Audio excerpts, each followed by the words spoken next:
I think what we'd like to do is kind of shorten the discussion amongst us so we save more time to get to questions and interaction with you all. But I do I'll just start with a couple of things that and questions that kind of occurred to me listening to those three great presentations. But first order of business, this is very important. Today is Amory's birthday. Happy birthday, Amory. 52. Close. All right. You know, it occurred to me during our discussion, I looked up at the title of this session, The Future of Aviation in a Carbon-Constrained World. Struck me that needed a little bit of examination. Certainly, we face a ecologically carbon-constrained world, but not necessarily a politically or even necessarily economically carbon-constrained world. We heard a lot of solutions today. We talked a little bit about bottom-up behavioral pressures on the aviation industry that can drive some change, whether it's carbon shaming.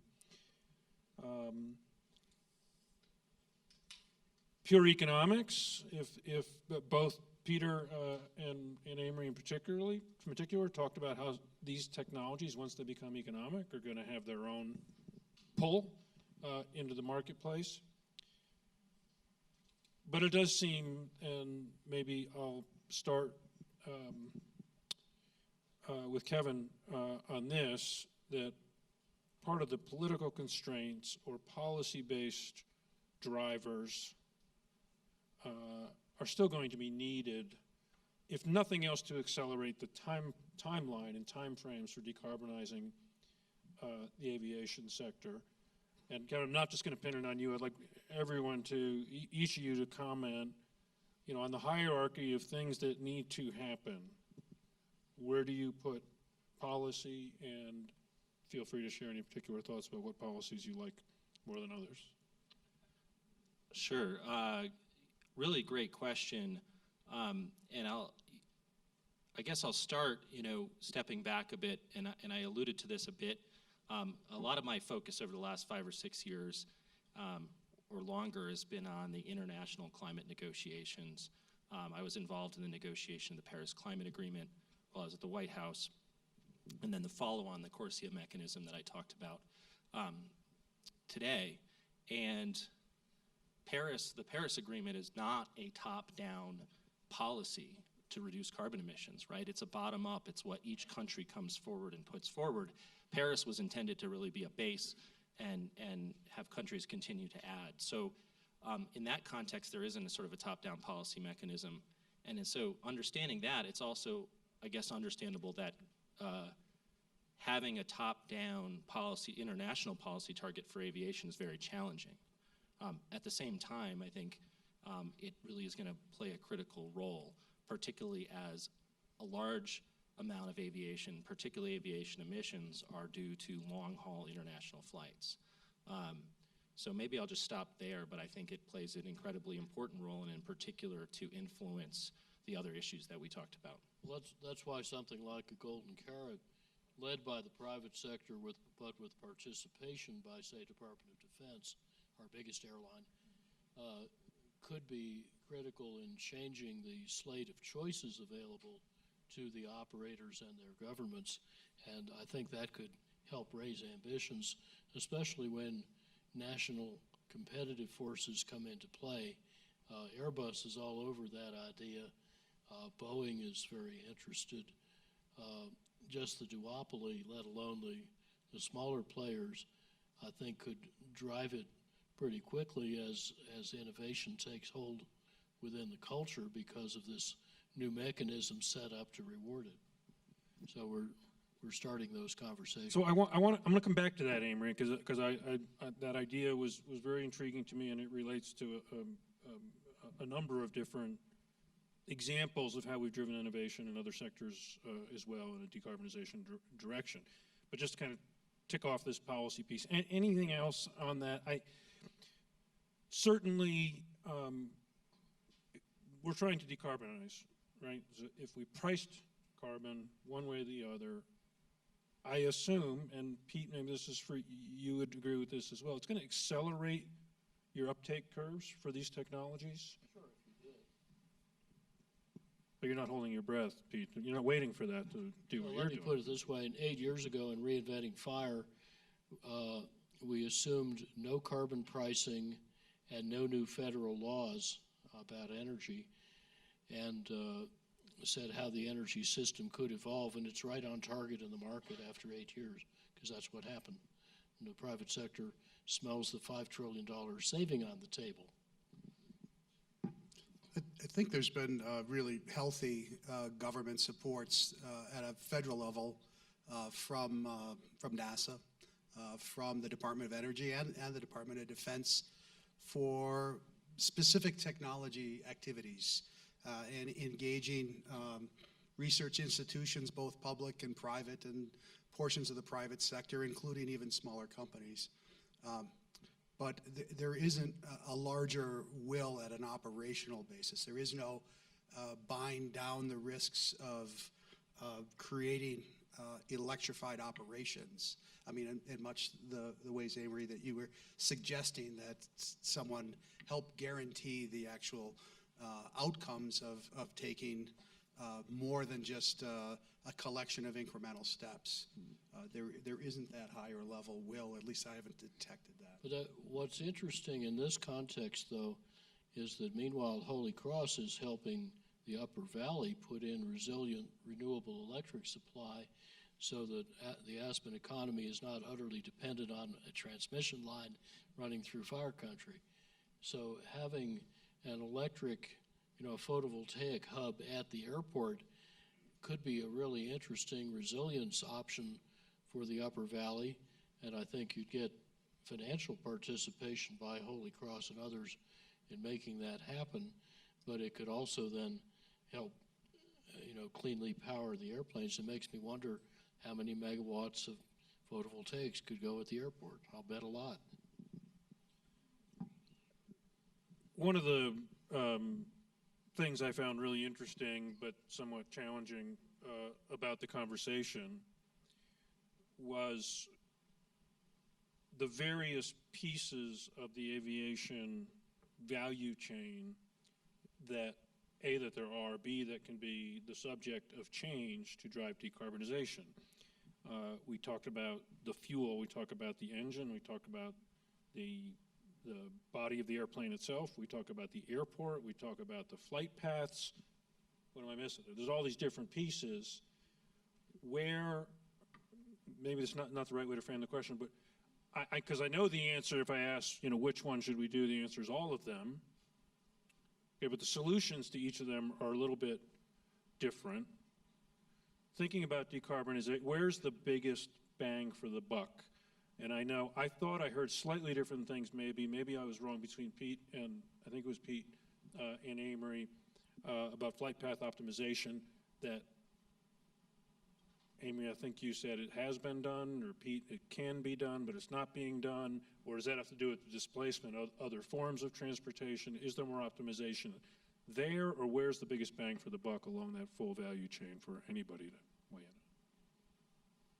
in? I think that the operational improvement going from portions of the network being hub and spoke to direct point-to-point is kind of a compounding secondary effect. It happens when costs are reduced in some other way, or demand is increased in some other way, where you get this critical mass, and then you get this higher level of operational capability. That's the point-to-point. I would say that the operational improvement of filling more seats on a plane, once you get every seat full, you can't improve that anymore. And I would suggest a lot of the improvements, if you look at the CO2 per passenger mile improvements from let's say 1990 to today, most of that is just the ability of the airlines now to optimally fill all the seats, and only a portion of that, I think, is actual thermodynamics and aerodynamics. Well, and so my graph actually pulled out those two effects. Okay. There was a very significant continued gain in airplane efficiency as well. I think it's a matter of timescales. The sustainable aviation fuel with the capacity gains that Kevin talked about comes on sooner. It takes longer to redesign your airplanes and turn over the fleet. That's the slow part, Yeah. but it has the biggest long-term effect. And let's just remember there's a system boundary that we can push out on what aviation is there to do. If it's bringing you here to ski, you actually have to move your body. But if you're coming for other purposes, it doesn't always mean you have to go there. Like I live here, and I now give 2/3 of my speeches by video conference. I don't know if we're set up to show the, no, we aren't, but we can tell you where to find afterwards a video of a lady who comes out on stage and says, I'm going to show you an extraordinary technology that lets me give a speech in Tokyo. And then she turns into a very realistic, life-sized hologram that looks just like her, same mannerisms, same gestures, same speech pattern, same clothing, except she's giving her lecture in flawless Japanese, which she doesn't speak. All of that is through artificial intelligence, and that's one of the things aviation's going to have to compete with, because Moore's Law being what it is, now that we do video conference on our cell phones, that holographic, any language, anywhere, anytime virtual presence is going to migrate to our laptops and cell phones as well. And that will take off some of the pressure on aviation for some purposes. If I can just come back in, because there's a whole bunch of interesting stuff here, so I kind of look forward to continuing this conversation after we leave. But so number one, to the sort of this question of all these different value things you can do, we think about it, we call it the basket of measures, and we actually think about it in sequence. We've thought about the CORSIA offsetting program as a nearer term gap filler, basically, while we scale up alternative fuels, which are near to midterm, and then when we think about technology, those are on the longer term timescales. So there is a lot of thought goes into how do you work these different levers and how do you segment them. On the operational efficiency, I guess a couple of reactions. One is there's an ongoing effort in the U.S. By the FAA to improve the efficiency of the system, and we're midway through that, and of course we're not going as fast as many people would like. But of course there are limitations to efficiency. The Southern California Air Traffic Control Center does as much traffic in a day as all of Canada. So there's a lot of air traffic in the United States, and so more efficiency, there's limits to ultimately what kind of gains you can get in efficiency. When you get to the hub and spoke question, I guess I would say I'm a touch more pessimistic. That may not be the right way to think about it. Today, we don't really have that kind of short haul travel to kind of rural communities. And in fact, there's a program called the Essential Air Services Program where the government actually funds some of that travel. So to some degree, we need to wait for these technology solutions and to see them kind of materialize to then see if a different business model arises versus sort of knowing that you're going to have air travel to some of these smaller communities and that there's a need to fill. I mean, there's a bit of, I guess, prediction and forecasting that needs to go on. I think Kevin made a really, Pete made a really important point about the knock-on effect of short and ultimately perhaps medium-haul electric airplanes changing the route architecture. And as a frequent traveler, this is a pet peeve of mine that if I want to go from A to B, I often find I actually have to go to C, which I didn't want to go to, where I act as self-sorting cargo, as Jim Womack puts it, and get in a plane going to B where I wanted to go in the first place. It would save me a hell of a lot of time not to have to go the long way around, but the system is organized the way it is for the monopoly benefits to hub monopolists who tie down slots and gates and thereby suppress competition and raise prices. So I think if we really had more serious competition and antitrust activity in this sphere, combined with the technical innovation that will come from electrification and perhaps GPS-free flight, we could end up with a very much more diversified and time-efficient and money-efficient and carbon-efficient aviation system. And I would love to see that as a passenger. Well, you touched on this, Amory, and this is analogous to a term you coined many decades ago. We talked a lot about technology, but maybe the simplest way to decarbonize an airline flight is to not take one. And holographic AI-enabled meeting structures are great, but the fact is, and let's put this in the context of business, for example. People fly to be somewhere else, not because they like to fly, right? They fly in spite of the experience of flying. One of the discussions I've had with some folks who, like I, work in this kind of business sustainability world where, forget about policy, you try to get corporations to extract various forms of value by undertaking more sustainable practices and commitments. And it seems like there's not been enough focus on just cut out business travel. So much of it is not necessary. So much can be done by video conference, telephone, email. Kevin, let me go to Kevin on this and welcome your other thoughts. Whether carbon shaming or otherwise, if there were some sort of concerted push to conserve in not taking flights you don't have to, any sense of what industry reaction might be? Would there be a counter push? Would it lead to something overall positive from a carbon perspective? And actually, any of you guys, welcome to that. Well, good question. I mean, on the overall kind of point, I have 3 small children, so I very much try to avoid flying when I can, and usually only travel with them about once a year. But you know, I'm not sure what the reaction would be. I think that though there's a spirited debate about face-to-face human interaction and the value it plays. So I don't know that I would fully subscribe to the notion that you can cut all of it out. You know, in particular, for example, in the world of international relations that I spend a fair amount of time in, where to work with another country and to get agreement, you need to be face-to-face and spend time. So, but that's not to say putting aside the question about the overall level of flying and whether there are ways to reduce it. Well, clearly, sometimes you need direct contact and sometimes you don't. If you're working with people you've already worked with, you know each other, you don't necessarily have to share a beer to get your business done well.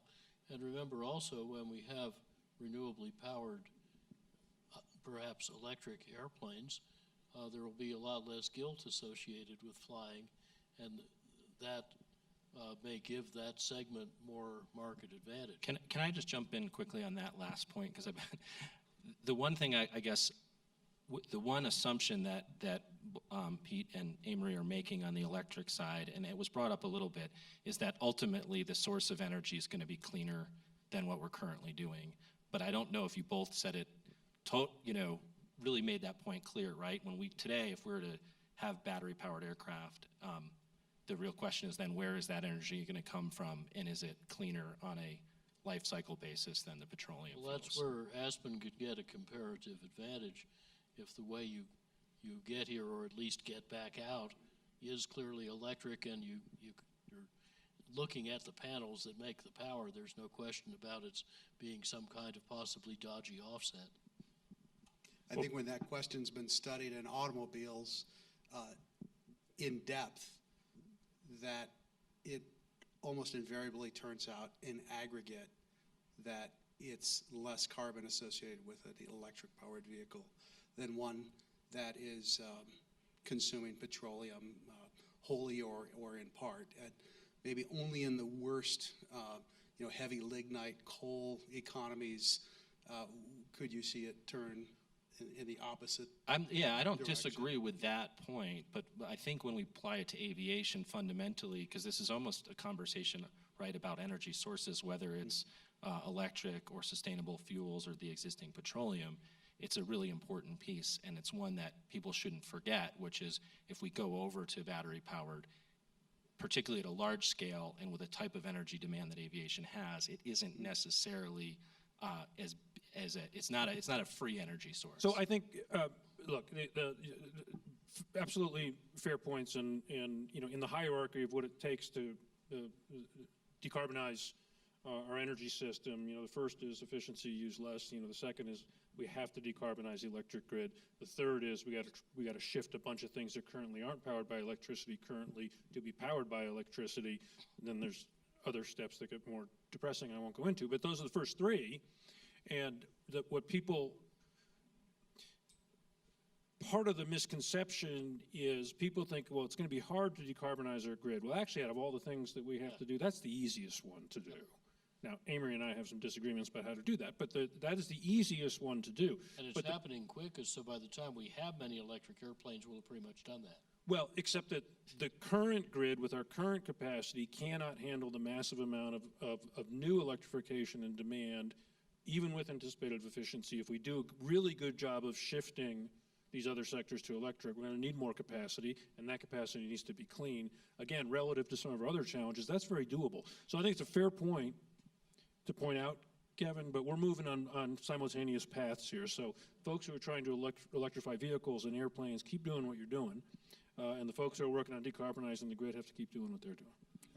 Yeah, and just so I think that's the exact point.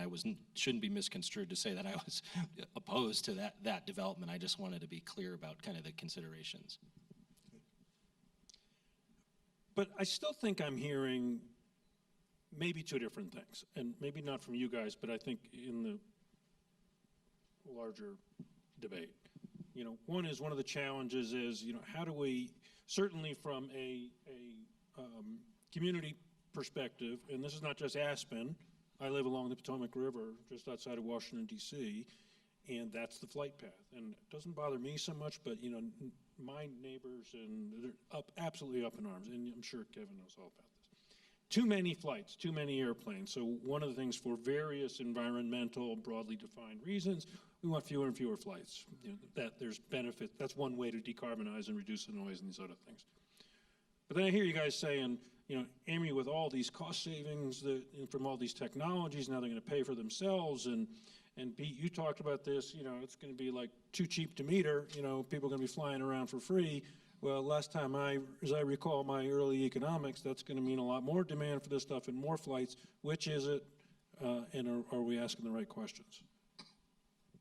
I think that the cost of flight definitely can go down. If you look at flight training, for instance, there's a dearth of new pilots in the U.S. because it costs $150 an hour to have an aircraft to fly, to take lessons. And guess what? You gotta do that for 80 hours or so.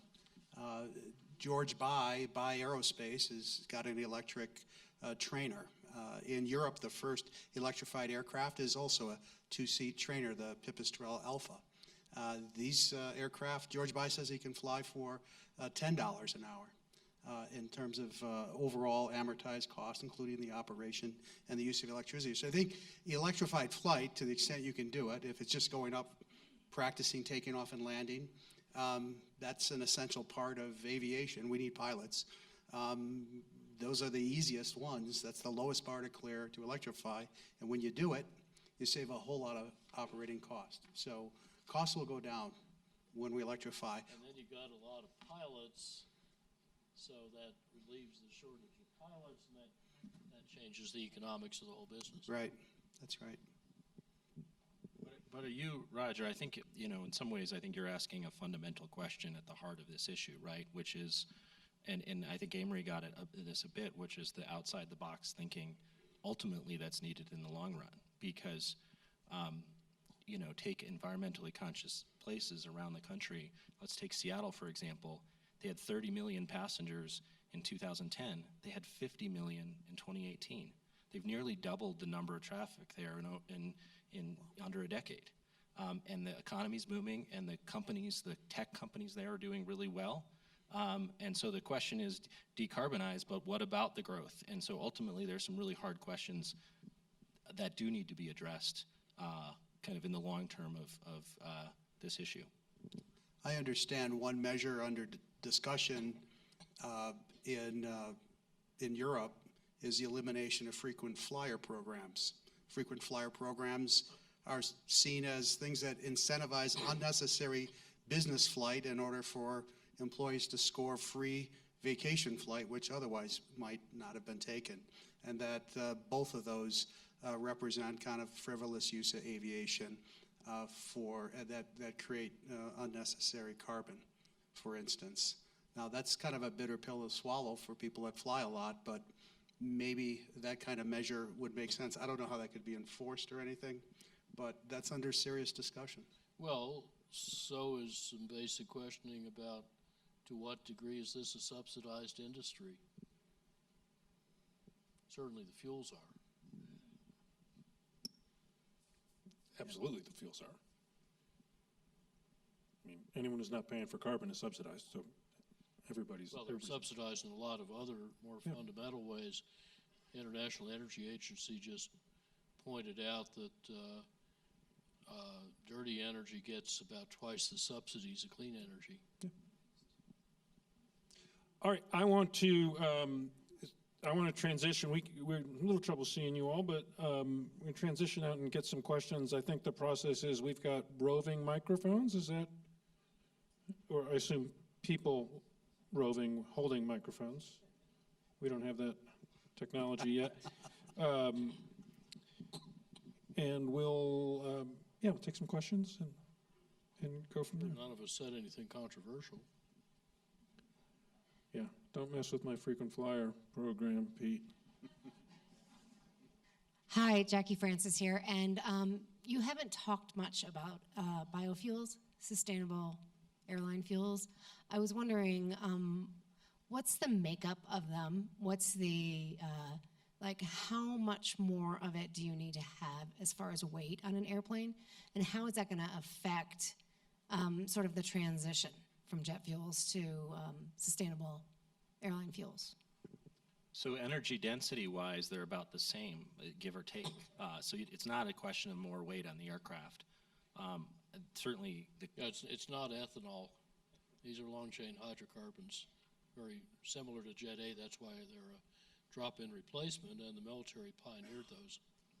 And then, but I think an important part of your question too is what are the sources, right? And there's a lot of different feedstocks that can be used, and part of the hard work that has been done and continues to happen is identifying, making sure that those feedstocks are sustainable. So, for example, using crops that grow in the off season when fields are fallow and things like that, and having sustainable feedstocks that can generate those biofuels. Or in the case of Los Angeles, they're actually using urban waste to generate their biofuels. So there's a lot of creative things going on to do that, to supply the fuel. But once you have the fuel itself, it basically meets the same jet fuel specification that currently aircraft are flying with. There's one tranche of a rather substantial amount of biofuel you can make from, let's say, slaughterhouse rendering wastes, used fryer fat from restaurants. There's all these little terms in the food system that add up to rather substantial amounts of feedstocks that are otherwise a waste disposal problem. There's been a lot of work on cellulosic-based and lignin-based fuels, which show promise but aren't quite there yet in economics.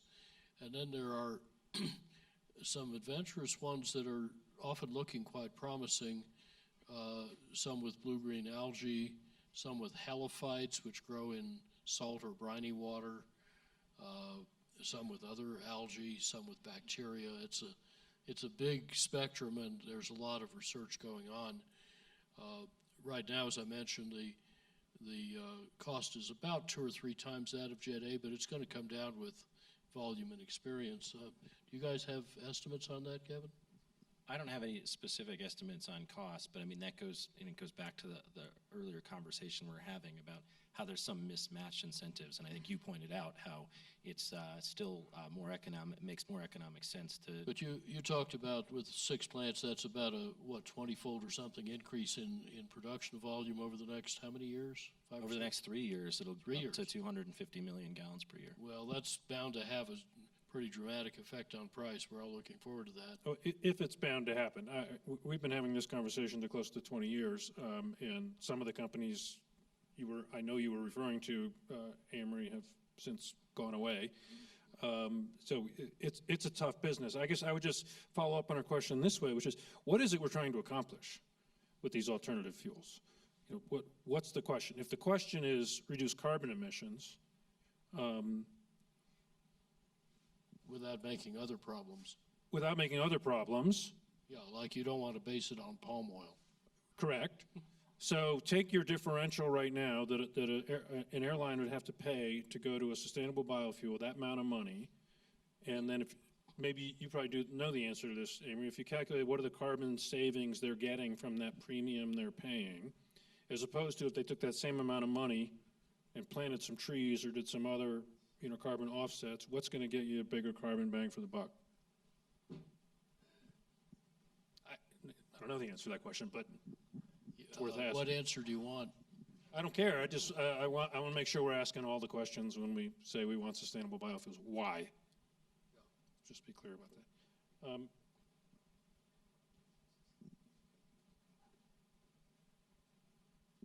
Hi, thank you all for being here tonight. I'd love to ask, well, on the topic of offsets, I understand now that RMI is managing an offset program called the Good Traveler, and I'd love to hear about that from Amory, if we could, a little bit, just to inform our audience. I've been pushing it as hard as I can with some degrees of success or lack of it with some people. But the other, I think you know more about it than I do. I know Okay. RMI uses it to offset all our own travel, and we help promote it, but okay, well, I'd just like to Go for it. give a plug for thegoodtraveler.org. It's worth checking out. You can calculate your carbon offset for any travel you do. It comes out to about $2 per 1,000 miles. We're hoping that it will be for placing the credits, the offsets in sector. So the exciting thing is to create offsets that would actually apply toward electrifying aviation, for instance. And I'd love to hear about that if you have anything to add. I think go to the website. Yeah, there are some offset programs that specifically then tie that investment back into the sector or activity that's being offset. And there's some really nice synergies around that. It doesn't necessarily get you the biggest carbon return for the dollar. Well, and just one of the how we- challenges too is it really an offset if it's in the sector? So if I reduce a ton of emissions by having a more efficient airplane, I can't count that twice by selling that to someone to use, right? So I'm not saying there aren't opportunities there. There are synergies, but from an accounting perspective, it gets challenging because we want to make sure that these offsets are only counted for once. Yeah, you need to count it once and only once. I was recently working with the leadership of one of the world's largest airports, and they are getting very interested in that kind of program. And they recently had their board briefed by some climate scientists, and it really changed their priorities in a hurry when they understood how serious and urgent the problem is.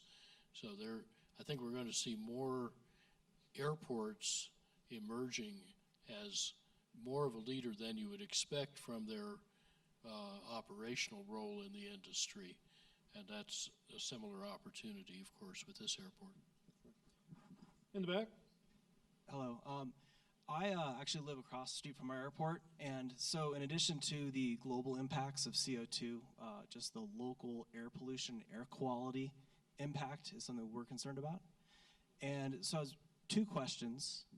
One is the makeup of the alternative or biofuels, when it's burned and whatever's emitted, is that any different makeup than what are the fuels today? Was that a way to sell those potentially? We're affected by the fumes and whatnot. I'm guessing there are other people. Would that be a way to sell that? And two, you've discussed a lot about the potential for electrifying airplanes in the air. Are there things being done on the ground that could also be electrified that could help? Again, also with CO2 and local air pollution. I know the FBO here has electrified the majority of their ground fleet. In discussions previously, we were talking about instead of APUs, actually running electrical to the airplanes. Can you guys expand on some things we might want to consider when we're looking at a redesign of our airport here on the ground, or takeoff or landing, taxiing, anything besides in the air flight? Well, I think you asked a couple of questions there, and maybe the first one to dispatch is the biofuel, and what's the makeup of that, and is it any different? And to my knowledge, unless someone disagrees, the local emissions of NOx or particulates are comparable for the same reason that it's about the same weight. It's more of a tailored molecule in certain options that lets you keep it a bit cleaner and also have less volatile emission of nasty stuff like benzenes and other polycyclic carcinogens. So there can be some improvement. It's certainly not worse, but it depends on which one and how you burn it. And on your second point, absolutely, it's very similar to the evolution we're undergoing in seaports, where the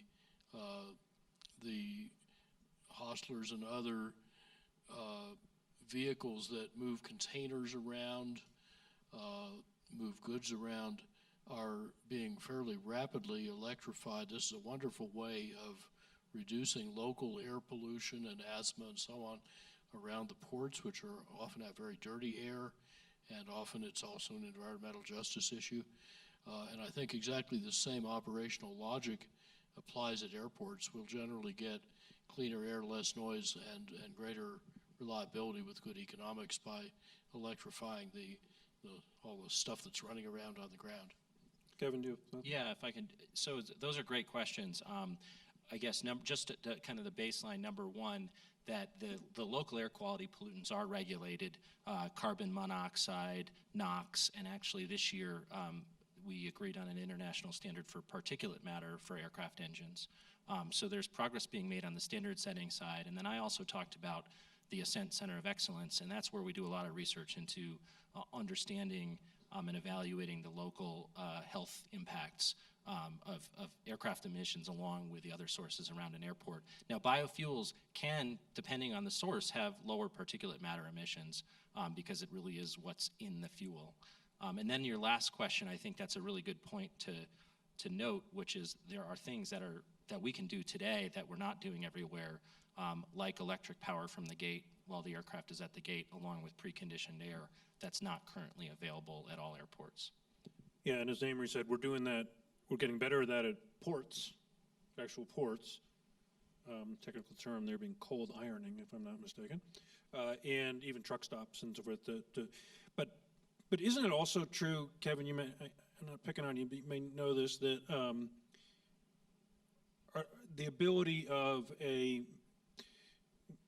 idling time for a plane, okay, which is could be a function of uncontrollable things like weather, but are there actual requirements that result in higher emissions during idling than there otherwise potentially could be because the pilots are required to keep a certain RPM up, or am I just misremembering that, or otherwise are there ways to reduce idling emissions? Well, so the biggest area where that comes in is, and we've all been there, is when you're waiting out on the tarmac to take off because there's congestion. And so we actually, through this Center of Excellence, did a program a number of years back where we worked with a tower to meter when the airplanes went out to the end of the runway so that they weren't sitting out there. So we worked with MIT to put in a system at Logan to make sure that aircraft weren't just sitting out there and that their pushback from the gate was better timed. There's also things like single engine taxi out, which can be used, right, where they'll shut down, twin engine aircraft will shut down its engine on taxi out. It's one of the means of reducing fuel consumption and CO2 and emissions in a hybrid aircraft is to use the electric half of it for ground operations as much as possible and have the minimum amount of warm-up done on the combustion machine to support flight, just for that reason that you really don't, it doesn't take much power to push the plane around on the runway. And yet, often there's too big turbofans idling. We just get a few of Amory's grad students to push the thing around, it'd be cheaper than anything. And there's also, I got a few here. Go ahead. also at least one inventor that's got a pretty good electric wheel motor, which does two things. One's to push the plane around, and the other is when you're about to land, it spins up to the landing speed, so you burn up a lot fewer tires when you land, because you're already at the rotational speed to match what you're about to encounter on the runway. Hi, Howie Mallory, Technical Working Group. This question's sort of to you, Kevin. You put up a slide talking about San Francisco and its Sustainable Fuels Program. Someone did, the airport has a Sustainable Fuels initiative going on. My question is, if that's successful in its carbon footprint reduction, can that model be brought down to a more local level, for example, the Aspen Airport?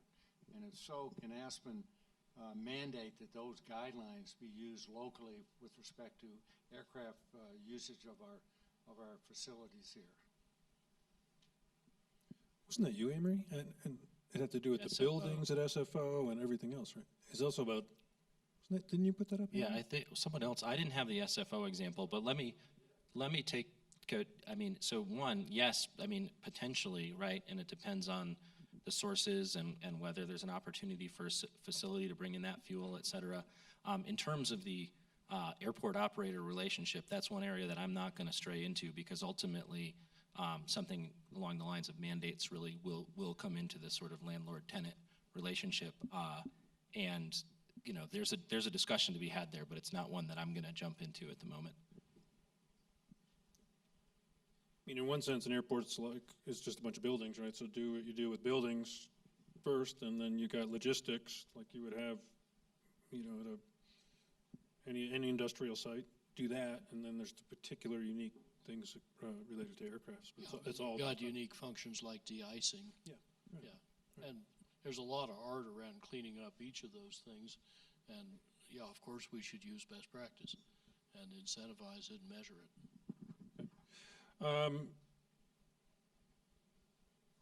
Microphone. I'm Bill Tomsich with the Technical Working Group, and I'd like to drill down a little deeper on one of the slides that I think was in your presentation there about point-to-point travel and the model versus the hub and spoke, and how it further lowers environmental and economic costs. You know, it's very similar to a point that was made at a presentation I got to see earlier this year from the head of sustainability for United Airlines. One of his closing slides was, he talked about the top 5 things that travelers can do to reduce their carbon footprint, and number 1 among them was to fly nonstop.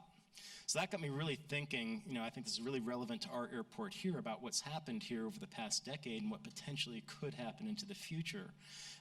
If you go back 10 years, we only had nonstop flights from 4 cities, Denver, LA, Chicago, and turboprop to Phoenix. Today, during the winter, we actually have nonstop flights from 10 cities. So this inspired me to actually do a little bit of research to see how many people are actually flying nonstop versus on connecting itineraries. 10 years ago, it was about 18% of our total passengers were actually flying on nonstop flights, so over 80% were therefore flying on connecting itineraries. During the first quarter of this year today, that number has increased. About 39% are now able to fly on nonstop flights versus connecting itineraries. So my question to this panel, and this is a hypothetical one, but it's one that we're kind of wrestling with, and I think there are some different opinions, even in this room, about, you know, what might be the hypothetical impact of more nonstop flights in the future. And I'm going to give you one specific hypothetical, which is the #1 market right now for our winter guests that is not served by a nonstop flight. That's New York City. Everybody coming from any airport in New York must stop somewhere to connect to a connecting flight. So I'd love to hear the opinion of this panel if hypothetically we were able to allow an aircraft that could fly nonstop between Aspen and New York City. What kind of impacts do you think that would be in terms of carbon emissions for our future? You sure you want more New Yorkers? Go ahead. And there's a subtext here, I assume, about what kind of airplane and whether it's bigger and whether people would like everything that comes with that.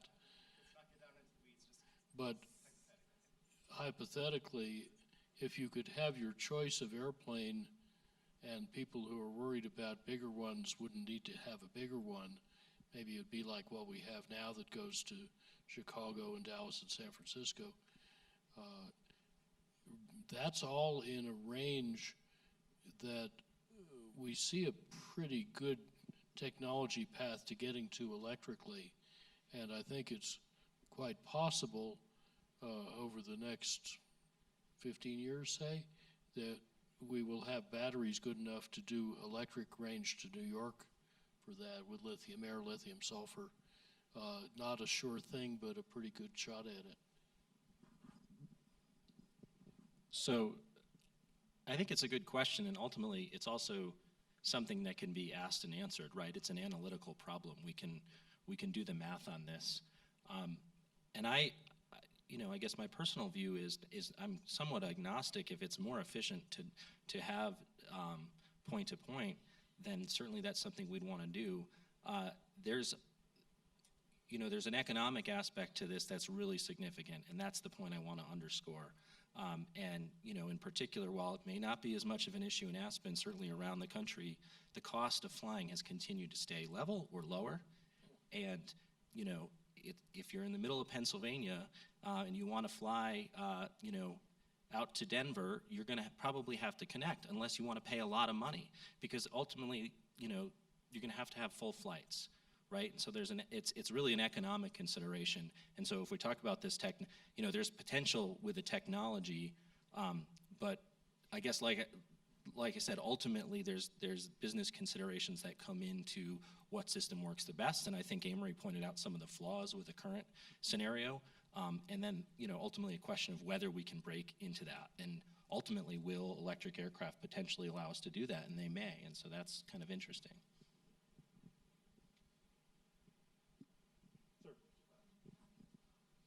Yeah, talking about the Aspen Airport, I've been flying out of the airport more than 50 years, and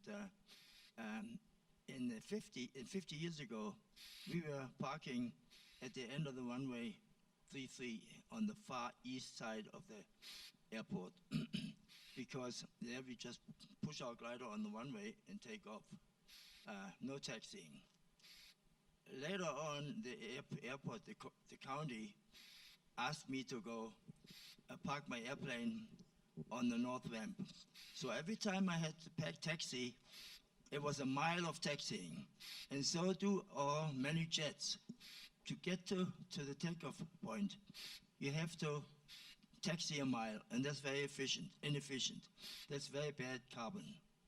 So our parking of almost all airplanes should be between the end of the runway, 33, the southeast end of the runway, and Buttermilk. Then you could go downhill with little fuel to the threshold and take off from there. Also, when you land, you end up, you land long and get right to the area between the end of the runway and Buttermilk. I think we should think about that, about the parking. I always, actually, in the beginning, I had a motor glider where I had to taxi. It only had one wheel, so I had one wingtip on the ground, and I had to taxi for a mile. I should have been parking at the end of the runway. So I think we have to think about that. Maybe park all the airplanes southeast of the end of the runway, near Buttermilk, so they don't have to tax you so far. Because that's where the carbon comes from. All this carbon goes right to Buttermilk and downtown. And also, you forgot to mention, there are aircraft now built with electrically driven wheels. So they can taxi without the engine, without the jet engine, and only turn the engine on when they get to the threshold. So that's a good thing to do. Well, I think without speaking to ASE in particular, I mean, I think one of the things that I think we've all agreed on here that on the ground operational logistics is a place to look for efficiencies and carbon reductions, for sure. Yeah, and it's worth remembering in that context that gas turbines are designed to be efficient at cruise, and some of them are also designed to be efficient in takeoff at full throttle, but practically all of them have terrible efficiency when they're near idling, running without much load. So using them to push planes around is a really bad idea. It's terrible.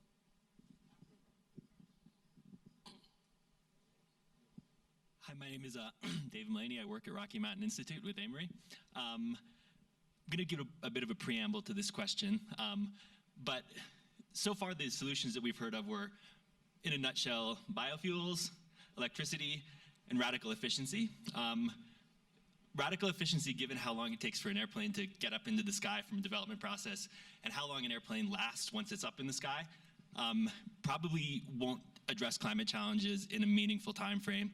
Electrification, currently the fleet is short-haul packages, carriers, and island hoppers, and biofuels are coming online pretty quickly, but as that capacity expands, you hit harder and harder feedstocks and it gets more and more expensive, right? So these solutions may not be viable in a time frame that climate demands. The one that is, although imperfect, is offsets, and no one mentioned them. And my question is, why? Or I guess the gentleman speaking about Corsia did, but and Amory mentioned they might be dodgy. Greg's question, that was an offset. Yeah, but it occupied a very small portion of the conversation, and should it be larger? So, I mean, I think it's a very good point. The reason I showed that chart where I had in red the different things listed, demand growth, technology, operations, alternative fuels, policy, was because those are the levers. And the point I was trying to make, and we talked about earlier, the basket of measures, we are pursuing all of those. And I did do Corsia last, but I would have to say I probably spent over the last 10 years 75% of my personal time working on that initiative. So I agree with you, but ultimately, if we're going to address the challenge, offsets aren't good enough, right? Because other sectors have to reduce. Right. And so ultimately, there's going to be a dwindling supply of reductions around the world that aviation can buy, and aviation is going to have to make the reductions itself. So totally agree with you that offsets are an important part of the action now, but they're not the only part. So I would turn the logic around, Dave, and say, short term, you push hard on offsets and sustainable aviation fuel, but you also strive by golden carrot or other methods to enormously speed up the pace and intensity reduction of the technological improvements so that it isn't going to take decades to get several-fold improvements in the fleet. And that makes that option a lot more interesting for the time frames that the climate demands.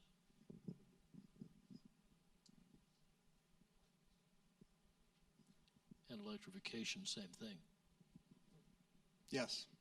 And, I think to talk about offsets, though, it's not strictly an aviation thing. In fact, it's just a thing for CO2.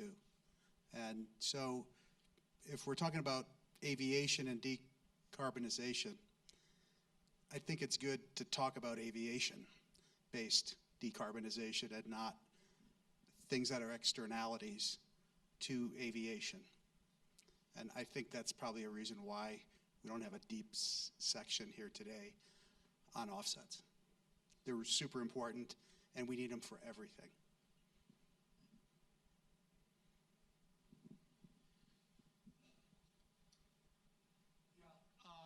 Is this on?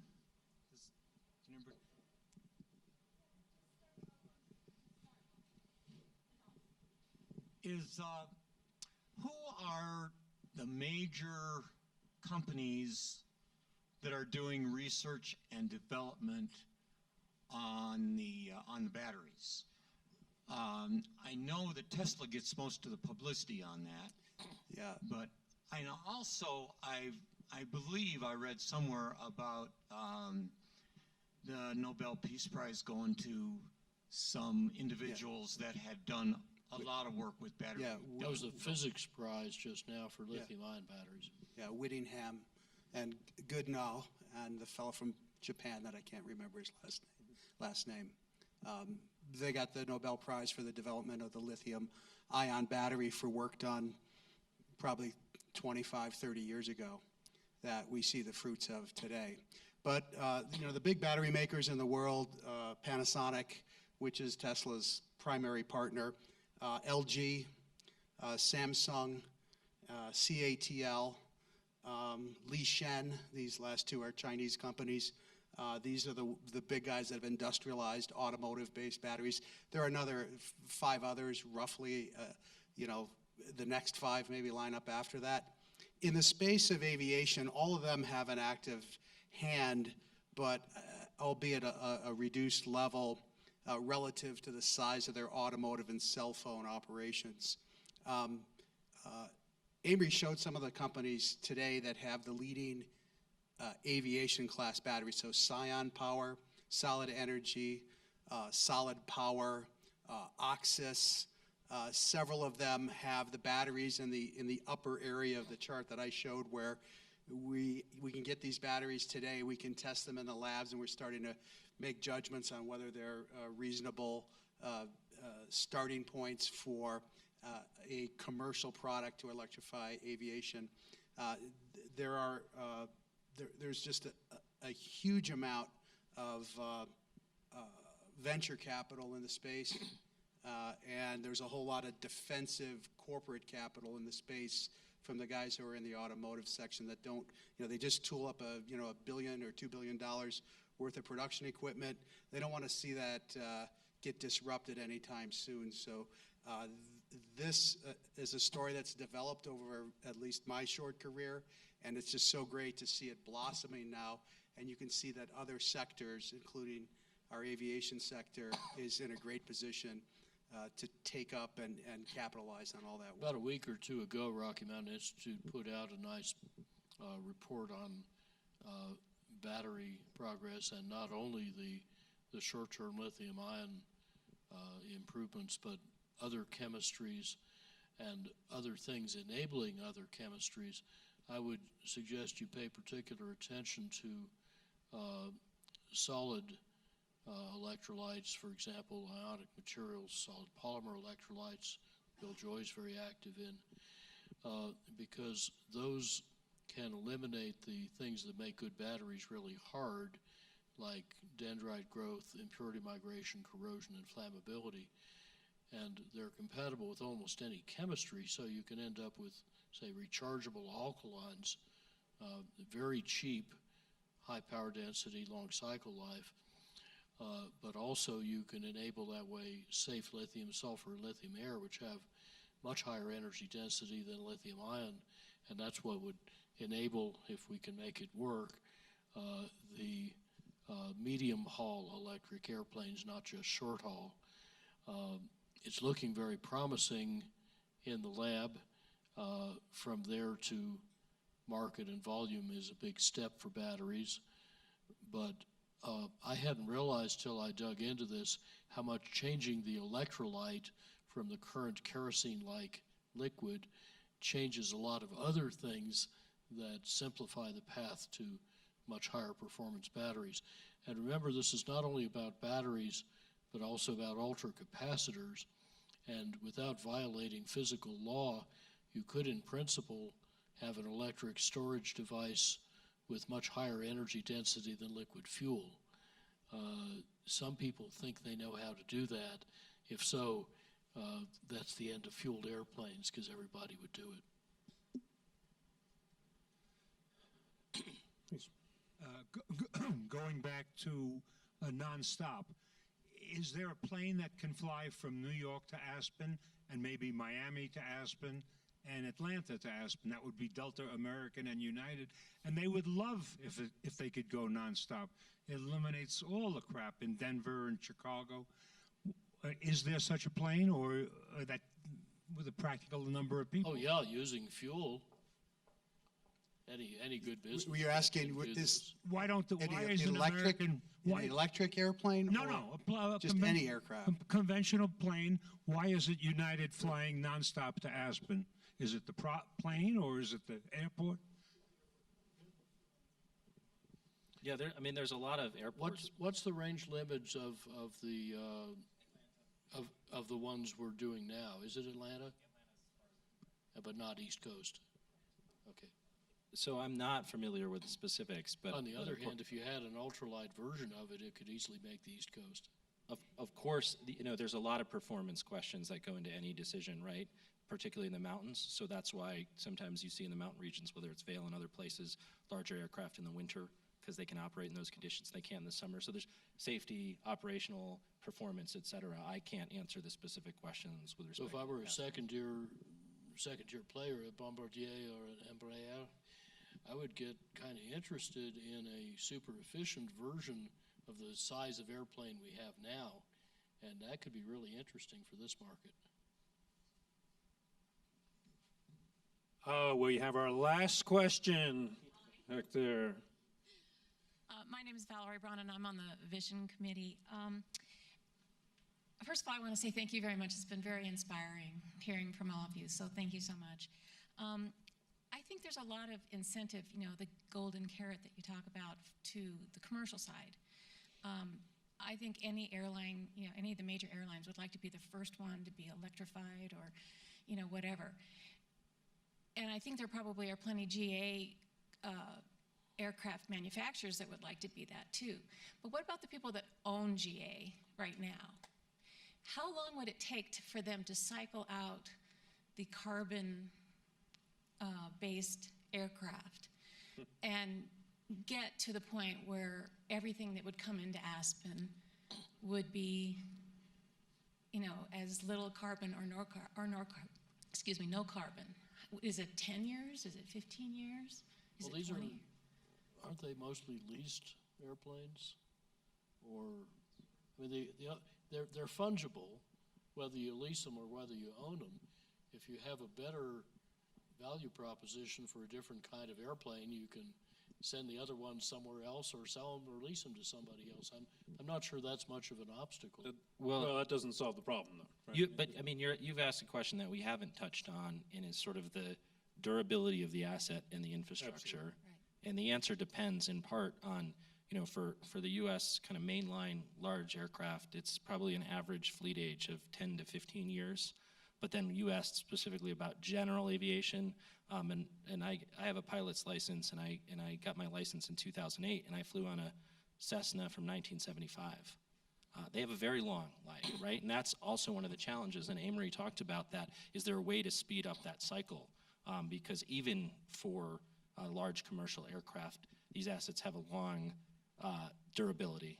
And that's one of the reasons that really had us focus, particularly back in 2006, on sustainable fuels, knowing that these assets would be around for a while, and how can we take the current assets and make them cleaner than they are. Well, part of the use case that Boeing made for the Dreamliner being made half of carbon is that when you go over a pressure cycle on each flight, you don't have the hoop stress in the hull fatiguing the material, because carbon fiber almost doesn't fatigue. And you also can keep it at higher pressure, which is more comfortable and healthful for the occupants, because you aren't worried about hidden condensation and hull corrosion, because the stuff doesn't rust. So there are some important long-run durability arguments for the ultralight materials that will save the most fuel. And those arguments are, as we gain large-scale commercial experience, are starting to get more attention in the industry. they apply to airplanes of every size and capability. But I fly around a lot on like 5.7s, 6.7s, and those can be decades old. Basically, you feed them paint, seats, avionics, and engines from time to time. Now, of course, a great deal of the propulsion is done on a power-by-the-hour business model. Not many years ago, a GE engine would send 10 megabytes of data back to the ground about its operation and its maintenance per flight segment. Now it's something like 28 gigabytes. And that change added $9 billion to GE's engine fleet value, because basically they're able to guarantee that if their preventive maintenance misses something and your operations are interrupted because an engine goes down, they pay you a penalty. And they gained enormously in market share with that business model. That sort of solutions economy business model can go way beyond engines. And as we get to more and more durable airplanes made of materials that don't rust or fatigue or dent, and as we get to electric propulsion that is much simpler, lower maintenance, and easier to do the diagnostics on than complex fueled machines, I think a lot of things in the business model start to change in a direction that's very favorable for carbon and for all our objectives, including. But in the meantime, your point's a good one, which is these assets are long-lived, and what do you do with the older ones that are still around? I would just refer you back to one slide that Kevin put up about the policy approach that's being adopted on an international basis, which just basically says you pay more if you're less efficient. There's a baseline, there's a setting. So if you want to keep flying your old dirty plane, more power to you, you got to pay for it.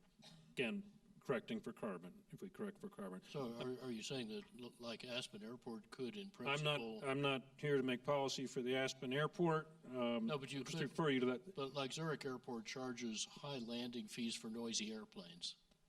Okay. Your lips to their ears.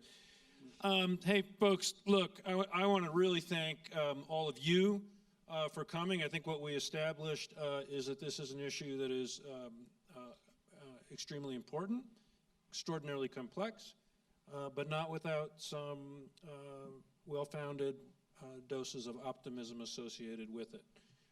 So I hope that we touched all of those points. Please join me in thanking our panelists for sharing their thoughts today.